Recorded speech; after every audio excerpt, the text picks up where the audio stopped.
Pirates, white dudes. Fact or fable?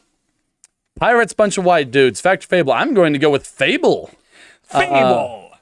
Yeah, if we are talking about the Caribbean, I know one ship they captured that I read a story about was just loaded up with gold, silver, and jewels, having just dropped off a whole huge load of slaves. And that ship generally took about 20,000 slaves of the Caribbean a year. Yikes. And so when you are talking about the escaped people, I pictured most of them as slaves or natives.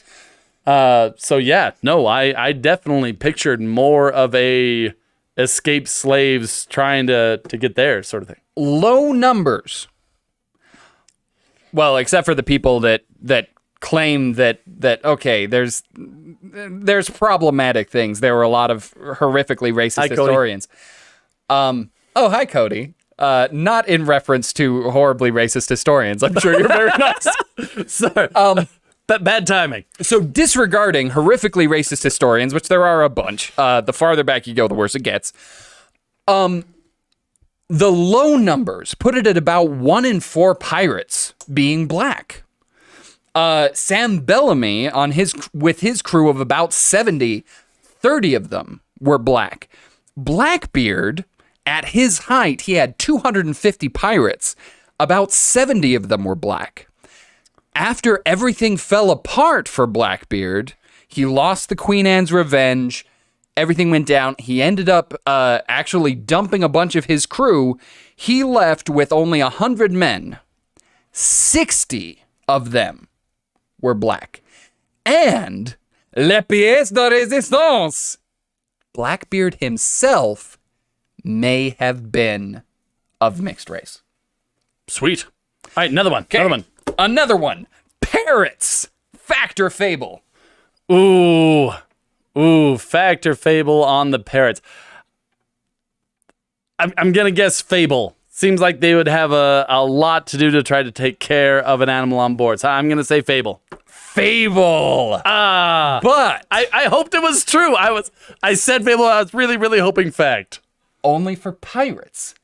Sailors, normal sailors, not pirate sailors, would just pack the ship with parrots to sell back in Europe. How many parrots were they finding? Were they just everywhere at that point? They would just go to the local markets. The locals knew to capture all of the parrots that they could because these sailors would buy every parrot they could get their hands on to sell back in Europe. The pirates themselves, there were parrots everywhere. They weren't going back to Europe to sell them. They weren't going back to Europe. They didn't need pirates. I mean, obviously, sometimes they would have pets, like parrots or monkeys were fairly common, but they wouldn't take them out on a cruise because there's going to be people shooting and stuff going on. Probably didn't take the parrots with them. Okay, another one. What else we got? Walking the plank. Fact or fable? So the idea being that you would set up a board and have them walk off and dump them into the ocean. Yes. That just sounds like extra steps to me. Yes.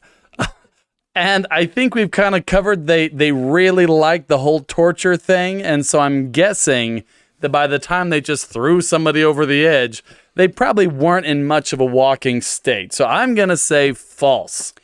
Over too quickly. 'Twas a fable, but once again, let's look at the law-abiding Navy.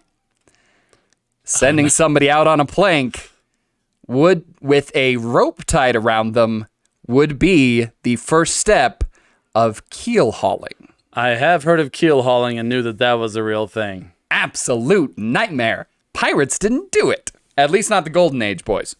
Okay, so let's broaden that. Torture.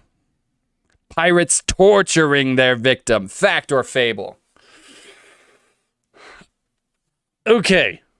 We already know, you already talked about how the original Brethren of the Coast Yes. were fairly revenge-driven.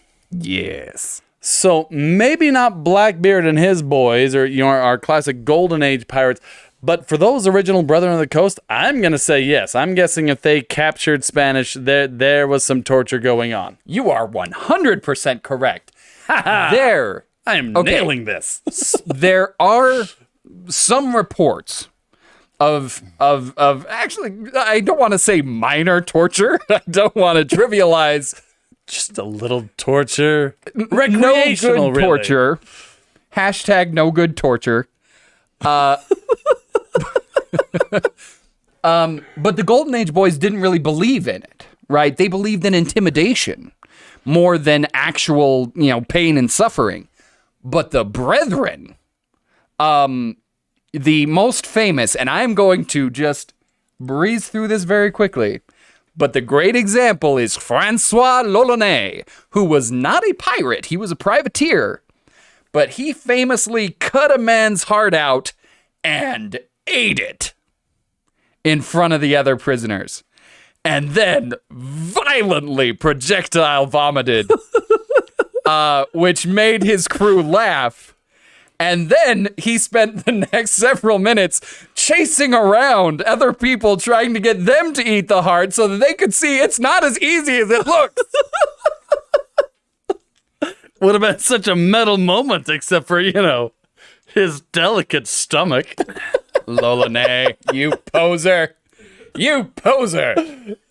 But the Brethren were big torturers. They would do things like they had all of these like dramatic names for it and stuff, like a blade tornado, where they would make them run in a circle with all of the pirates standing around holding knives and inching closer and closer and just giving them little nicks as they went by and just tightening in, right? It all of this like super sinister stuff because... How do you even come up with that sort of time?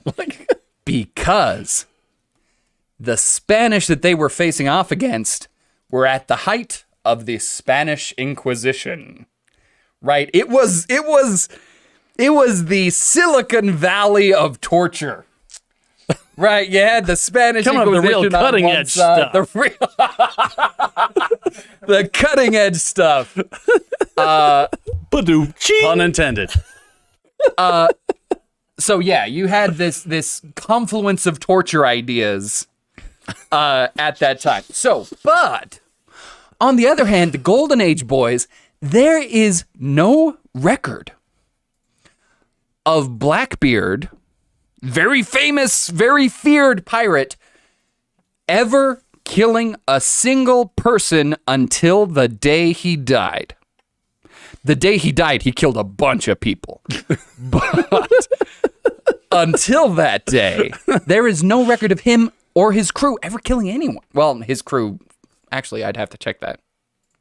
But him himself, there's no record of him ever killing anyone because they would just intimidate them into submission.